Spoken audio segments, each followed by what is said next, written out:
So my truth is just having fun, being playful, even though sometimes truth sounds like it has to be so serious, but just healing in play. There's healing in fun. There's healing in not taking yourself so serious. But have you ever thought, what if this is all just a dream? Welcome to Creativity Squared. Discover how creatives are collaborating with artificial intelligence in your inbox, on YouTube, and on your preferred podcast platform. Hi, I'm Helen Todd, your host, and I'm so excited to have you join the weekly conversations I'm having with amazing pioneers in the space. The intention of these conversations is to ignite our collective imagination at the intersection of AI and creativity to envision a world where artists thrive.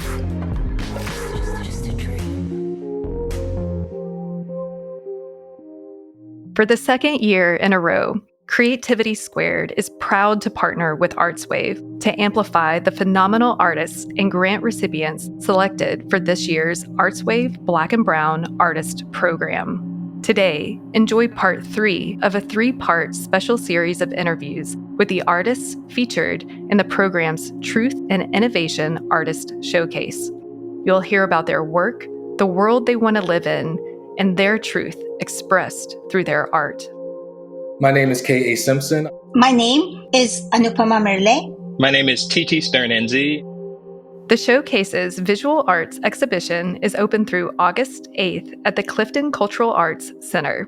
The Be Still citywide augmented reality portrait exhibition is available to experience through September 22nd. For more information and the full video versions of these conversations, visit creativitysquared.com.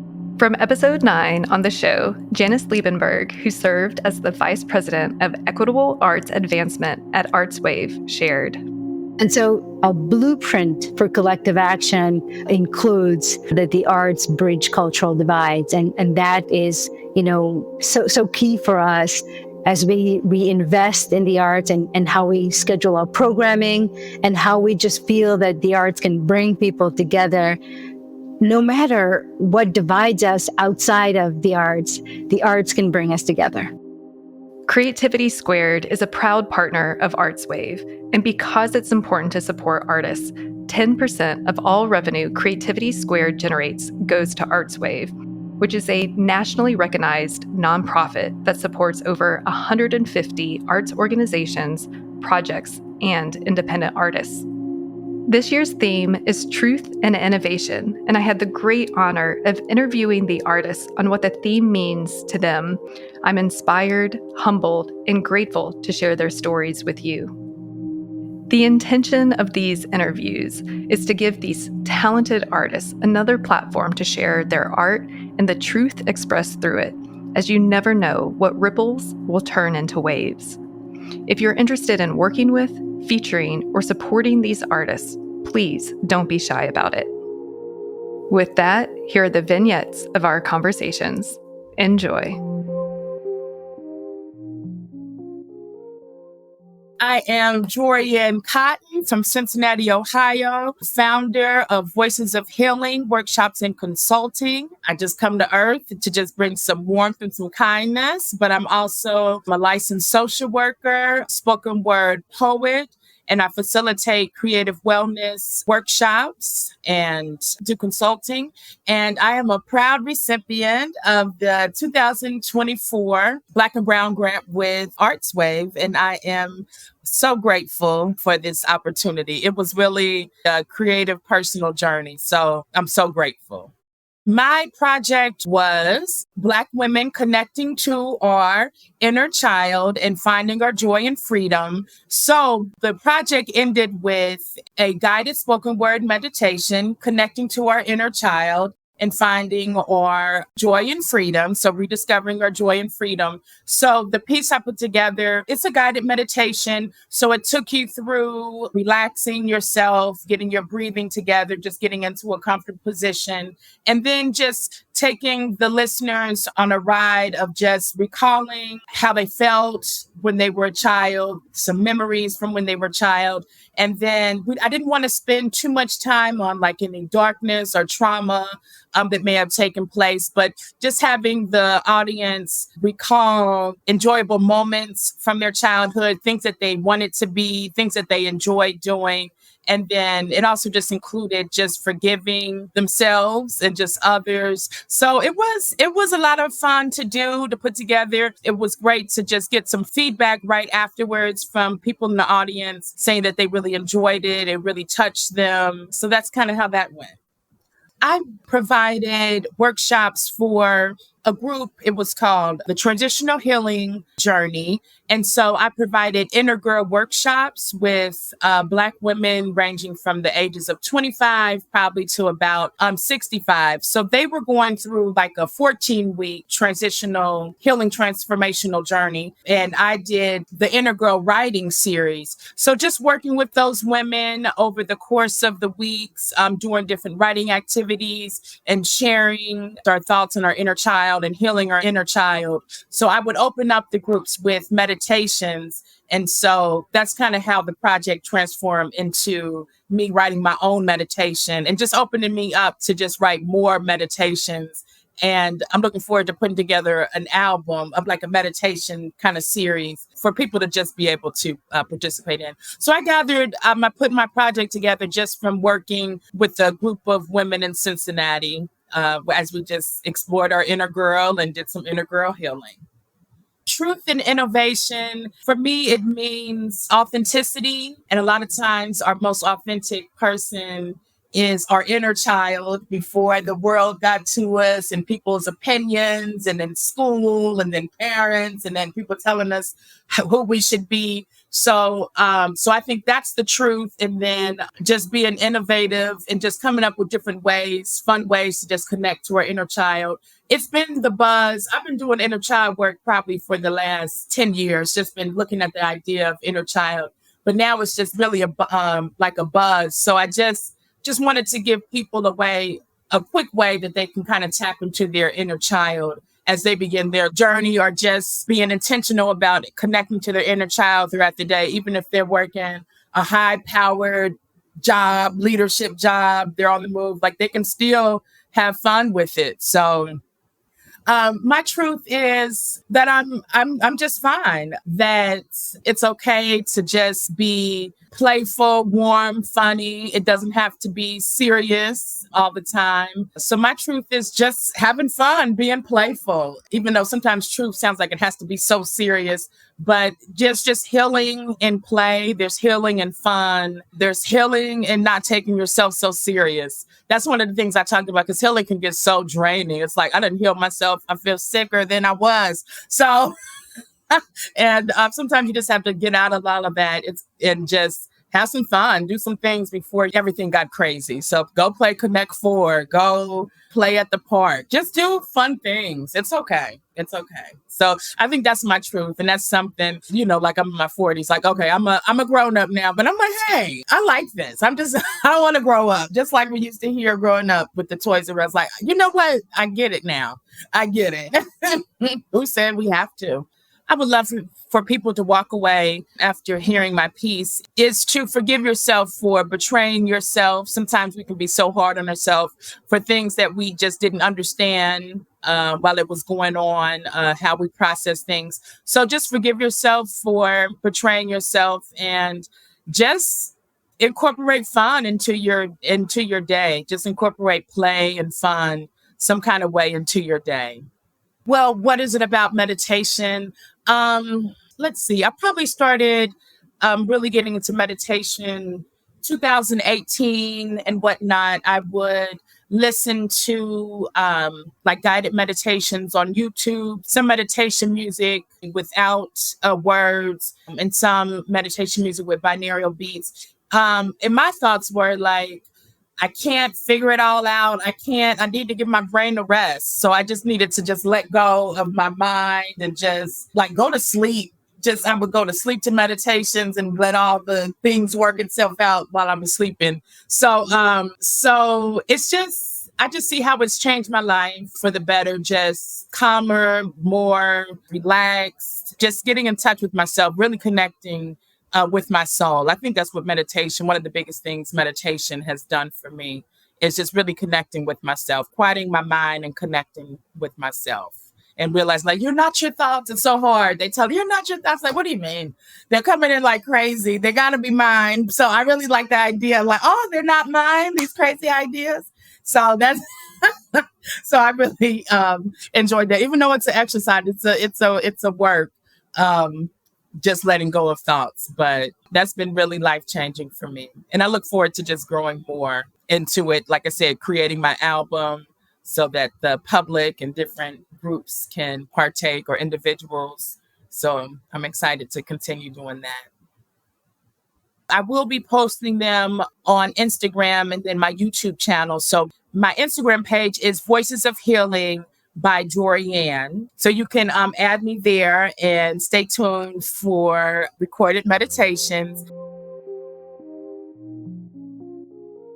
My name is Stern-Enzi. I'm the artistic director of the Over the Rhine International Film Festival, and I was one of the recipients of a 2024 ArtsWave Black and Brown Artist Grant. In terms of the genre that I operate in, I'm primarily, I guess, known as a writer and film critic. I like to expand that to more of a cultural critic as well. So that gives me the opportunity to not just focus on film, but also kind of dabble into other cultural realms and artistic and creative aspects as well. I operate in some ways as a hip hop producer. The best way to explain that is to think about the idea of hip hop production. You are taking samples from a variety of sources, reconfiguring them, slowing them down, speeding them up, putting them together to create a new flow, if you will. And in some ways, as a critic, that is the same thing that I do. I look at the film that is in front of me, whether it's a film or a TV show, whatever it is. I start with that and then have the opportunity to sort of soak it all in, see what it reminds me of, what references it will bring up for me, whether that be other films, other TV shows, history, cultural events, music, science, what have you. And I find ways to sample whatever those elements are as I'm talking about that film or writing about that film. So by the end of sort of the perfect review, I may have anywhere from 4 to 8, let's say, cultural references that I have pulled samples from and incorporated into that piece of criticism that I've written. And hopefully, if I am operating at my best, it means that the reader will have the opportunity to understand what it was that moved me about that particular film. They can go see it, but then they'll have the opportunity to go back and think, well, wait a minute, there are all of these other pieces that were in there. Maybe I need to go dig in the crates and find what those references were, go check them out for myself, and then figure out how that I can then incorporate that additional information into my awareness and understanding of that particular film or, again, TV show that was sort of the foundation for the piece in the first place. My pitch for the Truth and Innovation ArtsWave grant that I received this year was, the title of it is Stepping into Fatherhood. And my approach to it was to look at and think about the idea of fatherhood from a very unique and almost unicorn-like position that I feel that I kind of operate in. I am the step parent of 2 kids who don't look like me, and wanted to explore the idea of being able to walk through the world with my kids, both as they were younger and now, and kind of evaluate how people see us as a family unit. In addition to that, though, I also wanted to explore the notion of fatherhood in a much broader health-based situation, because I only met my birth father one time. I was in my 40s. It was literally about a year before he died, and he had prostate cancer. And as a matter of fact, he, his 2 brothers, and my grandfather all had prostate cancer. It did not actually kill my father, but he died from complications of other cancers that he had at the time. So I spent my late 30s up through my early 50s getting tested so that I could understand and have an awareness of the real reality of sort of an inevitable sense of knowing that I was probably going to get cancer. And when I met him, the idea behind meeting him was really more the idea that I wanted to put a face to this thing that was going on in my body. At the time, I was training for marathons. I was watching what I was eating. I was in great shape, but this is something that I knew that was going to happen no matter how well I took care of myself. So I needed to have a better understanding, or at least, like I said, a face that I could kind of put that on. So I met him with that intention, and in meeting him and sort of going through that process and kind of building that awareness in myself, my kids also had a similar kind of situation because they have found ways that they had to deal with the idea of their father in much the same way. They have mental health issues that they have picked up from him and his father as well. So we shared this kind of connection of knowing that there were things that were affecting who we were as people that were not necessarily based on our lived experience.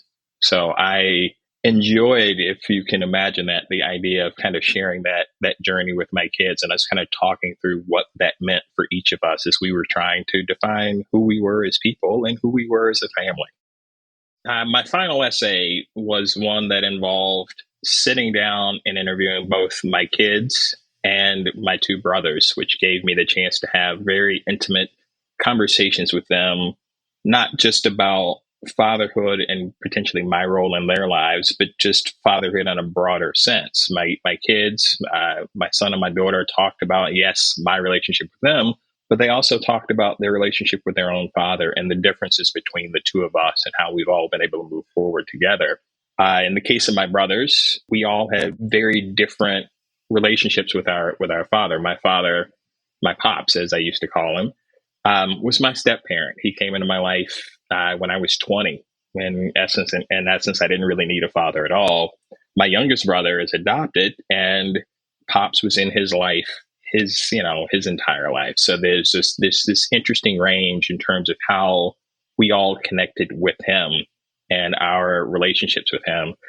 And somewhere in there, I think in all of those interviews and the conversations that came out of it, there is a sense of a particular truth that we all kind of expressed about what fatherhood meant to us, what ideas of masculinity meant to us, and in some ways, the idea of love and the notion that we don't always share and express our pride in the people around us. So for me, that kind of summed up a lot of what I thought or didn't even know that I was thinking about when I pitched this project in the first place. I also feel like that's part of the innovation as well, because I was able to create a situation and a dynamic where we could have those conversations in a very interesting and unique kind of way. And over the course of the 5 essays, I used very different styles in terms of writing and the approach to each one. You could argue that the second one, based on the films I saw at Sundance, was more of a review of films with, again, some of these elements put into place. Some of the other essays are, again, much more straightforward, like I said, almost nonfiction novel chapters. So I wanted to kind of play around and explore with how you tell your stories and how they become more meaningful as you tell them in different ways. Pride is something that I feel that we need to be very intentional about. My middle brother mentioned the fact that during his interview that he asked our father if he was proud of him. And I was amazed and kind of surprised by the idea of doing that. I had never thought to ask Pops if he was proud of me. I kind of just assumed and knew that he was. But I love the fact that my brother asked that, and he did it because he's a parent now as well. And he wants to make sure that his kids don't have to question or wonder if he's proud of them. And I've taken that to heart. As a matter of fact, getting ready for the presentations and the exhibitions for this latest round of the Black and Brown Artist Grants, I reached out to my kids at the very start of it and told them, even though I knew they wouldn't be able to be here and participate and to hear me and see me talking about this project, I wanted to let them know, A, that I love them, which I tell them all the time that I love them. But more importantly, I let them know how proud I was of them. And I'm not sure that I do that all of the time, but this project has made sure that that will be a much more intentional thing that I try to do moving forward with my kids and pretty much with everyone in my life. So I feel I've gotten a much greater reward out of doing this than just the idea of creating these essays. It is hopefully something that will impact my life as I move forward as well. What is the one thing that I would want people to remember? I'm not sure that I can narrow it down to one thing, but again, I probably came closest to it in the last response about intentionality. I am much more intentional about everyone in my life and everything in my life. And that is in part because of, being diagnosed with cancer. And even though I haven't started treatment yet, but just knowing that in some ways, I feel like I have a bit of a ticking clock. And if that's the case, if I embrace that notion, then it leads me to make sure that I do everything that I can to enjoy and appreciate every single moment. And in doing so, letting the people that are with me in those moments know that I'm thoroughly glad and excited that they're with me as well. My name is Anupama Mirle. I live in Butler County, Liberty Township, and I worked at P&G, quit many years ago. I'm an Indian classical dancer and choreographer, and I guess I'm technically an immigrant from India who settled down here, came to study here, and met my husband here and settled down here. And the style that I do is traditional and folk art. I am a 2024 Black and Brown Artist Grant recipient, and I felt very fortunate because I felt I had a very strong message that I wanted to share with the community, and this allowed me the opportunity to do so, thanks to ArtsWave. I think the last few years we have had a lot of excitement in this country regarding women's rights, and I come from a country which had the first women prime minister when I was a child. So I was looking at this country, I'm looking at this country from a very different lens. And some things amazed me because 2020, we celebrated 100 years of women's suffrage, while in India, we had the right to vote from the day that India got independence. So some things I just thought were very interesting, considering I'm coming from a third world country into a first world country. I would have expected things to be a little different. So it was a learning process for me. The other thing that also kind of interested me was, even though we come from that country that has a first woman prime minister and all that, we still have a lot of dowry related deaths. The differential of baby boys and baby girls is still a point that needs to be addressed in our country, my country, India. So this project, in a sense, allowed me to bring some of those points across. Initially, it was going to be a multimedia piece because we were going to do it on an actual stage with a PowerPoint and everything. But I think on Sunday, we are doing it at the Carnegie at the gallery. So we stripped out the informational part of it at this point. And we are using prop to showcase the concept of the string. It is an Indian word. It is called door. It means string. So this whole project is looking at relationships as strings. Some strings that bring us together, some that tear us apart, and some that can even strangulate you. It is a live performance, and I have a lot of choreographers who are friends in this community, and I decided that the message was universal enough that I reached out to them. And even though I had the overall vision and the choreography in mind, I wanted them to be part of it. So in a way, this is presenting from a woman's perspective across different dance styles. We even have one who is non-Indian. I was born in India, so this is what I learned as a child.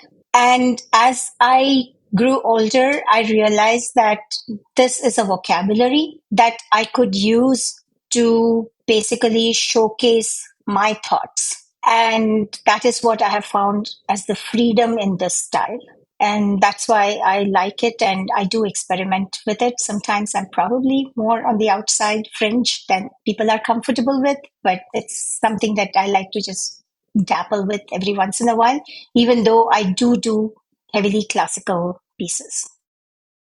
We are pushing the boundary because I have done this very traditional, keeping only Bharatanatyam. And then I did it again where we used slightly different styles from Pan-Asian, because Indian art actually went to different parts of the world. So then I pulled in all that and you did it again. This time I was motivated to do it because of so many things that were happening worldwide, that I felt this was a very good way for me to share that information. So yet again, I did it in a different way. I think the truth part of it is what we see in front is very rarely what it is. And specifically, it relates to abuse, where we may actually be seeing a person perfectly fine in society, but we don't know what is going on behind closed doors. So, how do you bring that person to get motivated to reach out to a helping hand, to feel safe, to want to live? So, that I think for me is the truth part. The innovative part is it's a work in progress. This is probably one way that I thought is to reach out. What we would like to do is, if the group is available, we want to be able to perform it, senior centers, different places. So people get the message. And if they are on that brink, where should I not? Hopefully, art can make them push towards, hey, you know what? Maybe somebody in this group itself I can reach out to. It is a heavy subject, but we do aim to entertain. So I'm hoping that the production itself will be fun to watch. My truth is a student of mine. She became a friend, a mentor, almost like a second mother. She is now in her mid-70s, and she's a member of our community. And she was my closest interaction with the issues that many women in rural India and probably other parts of the world face. And that is what motivated me to tell the story. So I spoke to her and I asked her, is it okay if we use your story as the base? And I reached out to Dave. He's one of the storytellers who works for Cincinnati Fringe. I got the contact from Memorial Hall, I think, and had him interview her and then picked a few things that I would like to highlight through this production. First and foremost, that art heals. The creation, the participation, and just watching, either by performing or by watching. Participation, either way, can be a healing, cathartic process. So I want to be able to use this in that way. So that is the first thing. The second is has no boundaries. It can be used to tell a story, and we can choose what the story is and how we want the narrative to be. And I think the third is that there are many issues, especially in the Asian community. We do not even talk about it because it's considered to be social stigma. And even if somebody needs help, they don't know where to reach out to help. And there are lots of groups within the US, in the Asian community, that are creating a network, almost like an underground network. But more work needs to be done towards this. And this is just to bring awareness of that.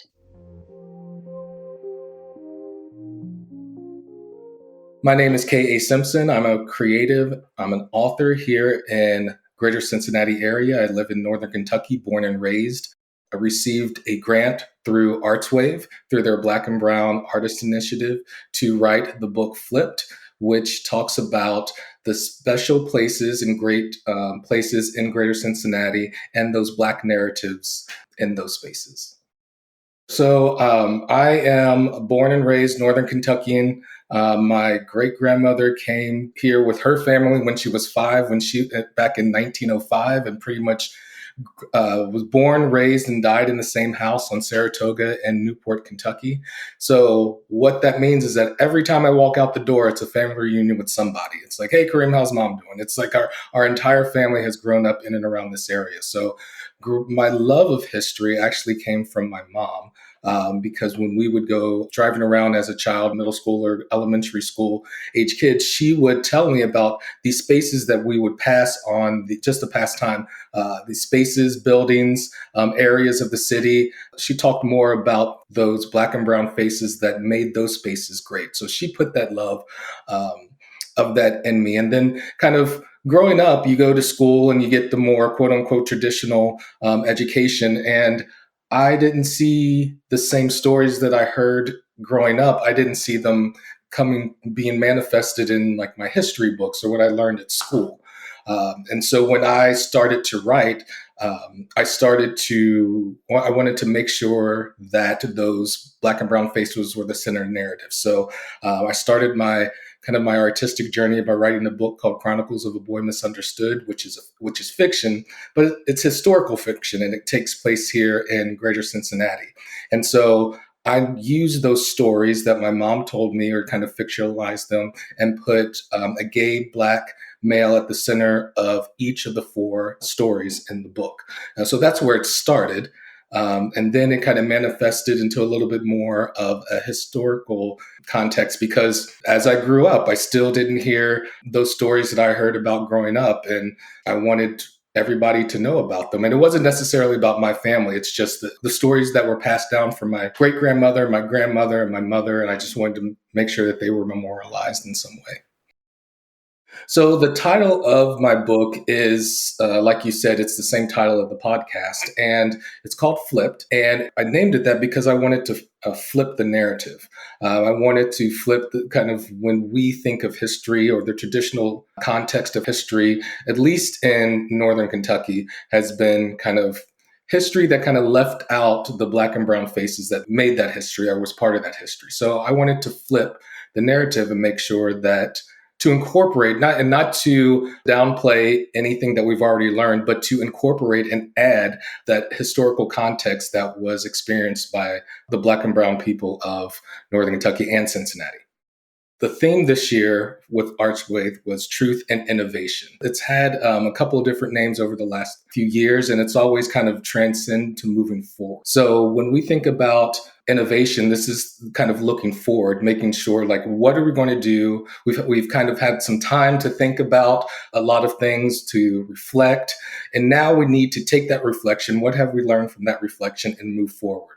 And in the piece Flipped in my book, I tell these stories of Black and brown people in Northern Kentucky and Cincinnati, not to criticize anyone, not to blame anyone, but to show that there's a context. And as we move forward, each of the chapters kind of have a piece about moving forward. And as we move forward to make this region a better place for everyone, we want to make sure that we keep these stories in the back of our mind so we don't repeat the past. And so, again, these stories aren't, again, to blame anyone, to ridicule, but just to show a little bit more of the truth of the story so that we have a clearer way to move forward. Making sure that not only I have a space to create and a space at the table to weigh in on major decisions or major outcomes of things moving forward, that's my truth. I guess I haven't been that way so much in the past. I've always been hard-headed. I've always been outspoken. I think this book and this project actually over the last 2 years has helped me to become kind of more strategic in that path forward, or maybe I'm just getting old. No, I really think it's just the books. It's the books and the projects. It's making me think to actually take a look at the past and to help move forward and to become more strategic and to tell my truth and not to be scared to tell my truth.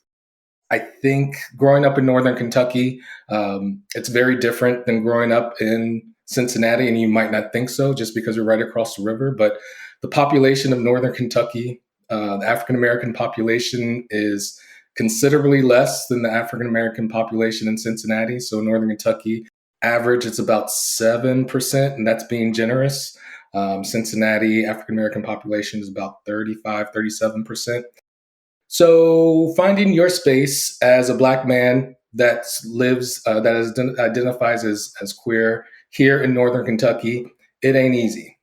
This book and this project kind of helps me tell my truth in that way and empowers me to hold and create space that's conducive of the region moving forward. Over the course of me writing this book, it's kind of impacted me in the same way. I guess it's watching people read the stories or learn about the stories and kind of be fascinated that this happened or that happened, telling people about the connection between Northern Kentucky's DeVue Park and the west end of Cincinnati. Who would have known that there was a connection there? Or talking about how the first internationally acclaimed African-American artist was here in Cincinnati, and we have originals of his artwork hanging up at the Taft Museum of Art. And that's still, even though the museum has been there for 80 some odd years, people are still discovering that space now. And so I guess the second largest impact is kind of watching people learn about these stories and then move forward to tell other people. One thing that I would like this community to take away from this conversation is that history is not one-sided. There's at least 3 sides of every story, and want them to take away that we need to be critical of not only the information that we receive, but just being skeptical that what we're hearing is the only side of the story. Question history, question it in a very qualifiable way. Throughout this process, writing the book, we kind of wanted to make sure. I usually self-publish my books, but we had some interest by History Press to publish the book. So we are working. So actually, this will be my first traditionally published book. And if you're not familiar with History Press, they're the books that you see a lot of. Smaller books. They do local histories around the United States. So those kind of old-timey book covers with History Press, Cincinnati, History Press, Ludlow, Kentucky, History Press. So they'll be picking this up as, and so we're in the editing process right now. So look for it in early 2025. I'm Margaret Tung, and I teach and play the horn for a living. I'm the horn professor at University of Cincinnati, the College Conservatory of Music, and I am a proud ArtsWave Black and Brown recipient grant winner. So most of what I do is classical music, and my project is recording a album. And so there's many, many pieces that have been recorded and will be released on an album or a CD. And so there's several pieces. One of the very special pieces that I had commissioned through this project is by Jeff Scott, who is a composer. And he wrote a piece called Ondas for solo horn, which means just horn, no piano part or anything like that. And ondas means waves, and it depicts the waves that he remembers in Brazil. And there's many wave-like gestures in this piece that really add to the beauty and the sereneness of the piece. It has a lot of fun techniques, such as like a muted stopped horn, multiphonics, which is when I play the horn and also sing into the horn at the same time. Another piece that was commissioned through this project, The View from My Window, and that piece is written for horn, trombone, and piano. And I'll be recording those pieces with my husband, who's also the second and assistant principal trombonist in the Cincinnati Symphony. And the pianist is Jacob Coleman, who teaches at University of Kentucky. Oh, and my husband's name is Joseph Rodriguez. And this piece is about, basically, Jeff grew up in New York and saw a lot of drug use, and there was a lot of family issues growing up. And he used to daydream out his window, daydream about music, and music is what really pulled him through. And so that piece is called A View from My Window. And another really interesting piece that I am recording is La Calavera by Alice Gomez. And this is another piece for just solo horn. La Calavera means skulls. And it's kind of like depicted in the movie Coco with the Day of the Dead and all the skeletons. And I think of that, the celebration of life, the mourning of death, and the party of life, really. And so that's La Calavera. This project has probably been the span of over a decade, where I started collecting new music for the horn, innovative music for the horn. And there's a piece by James Wilding. It's for horn and piano, Ursa. First movement is Ursa major. Second movement is Ursa minor. And I remember talking to Jamie about it, and he wrote it for me, and he wanted to be a serious composition. But he said, when he thought about it, he just thought about it as like a mama bear, first movement, baby bear, second movement. Then there is one last, it's a 3-movement work. It's a sonata by John Cheatham, who has written a lot of brass music. And I discovered up until that point, there hadn't been any horn solo written by this composer. And I asked him, would you be willing to write a horn solo? And he said yes. And so it's a 3-movement sonata work for horn and piano.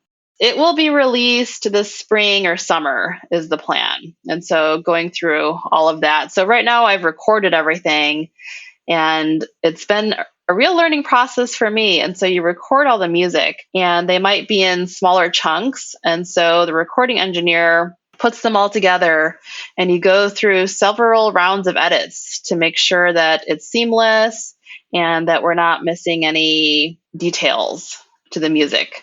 And so right now it's in the editing process, and then it should be released this spring or summer. And I'm still really trying to creatively think of a title for the album. It hasn't come to me yet, but I think it will. When I started learning the horn, and most of our repertoire, most of what we play is, I would say, largely all by male composers, white deceased male composers. And I think even mostly up through all my schooling, that's basically what I played. And so the idea for this to bring new music to light was to highlight diverse composers. And so people of color, female composers, and that was a big inspiration for this project and for this CD, so that we're playing music by composers of all genders and by as much diversity as possible. In brass, it's still, in general, male-dominated. And so you're not going to see as many female brass players. And so for me, it's been important to represent some more diversity in this area.